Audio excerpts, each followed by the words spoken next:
কেন এটা ধামাচাপা দেওয়া হবে? এতজন স্টুডেন্ট মরছে, এখানে কেন ধামাচাপা দেওয়া হবে? উত্তর করি, কেন মরবে এতজন স্টুডেন্ট, কেন ধামাচাপা দেওয়া হবে? 1976 সালের ভাঙ্গাচোরা বিমান দিয়ে কেন ফ্লাই করবে, যেই ট্রেনিং দেবে? যেই বিমানটা চায়না গ্রাউন্ডেড করে দিছে, ওইটা কেন আমাদের সেকেন্ড হাইয়েস্ট পাওয়ারফুল বিমান হবে? ফার্স্ট হাইয়েস্ট পাওয়ারফুল হলো MiG-29, কেন সেকেন্ড এটা হাইয়েস্ট হবে? কেন বাংলাদেশ এতদিন কি করছে, উন্নত হয় নাই কেন? আর কেন আর্মির কি ঠেকা পড়ছে যে এটা গোপন করতে হবে?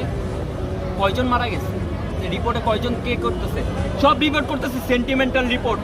একজন আমাদের ম্যাম একজন এখান থেকে বের হয়ে আসছে, ওনার এই রিপোর্ট করতেছে যে কি হয়েছে কি হয়েছে। একজন একটা সিঙ্গেল রিপোর্ট করে নাই যে কয়জন স্টুডেন্ট মারা গেছে, কয়জন ছেলে মেয়ে মারা গেছে। আরে ভাই, নিচে ছোট ভাই মারা গেছে, হসপিটালে নিয়ে গেছে ভাই, অবস্থা দেখবেন আপনি,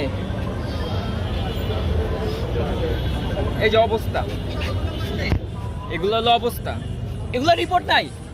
সব রিপোর্ট কি আপনারা আসল ঘটনা ধরেন কেন ভাই? এগুলো লুকানোর কি আছে?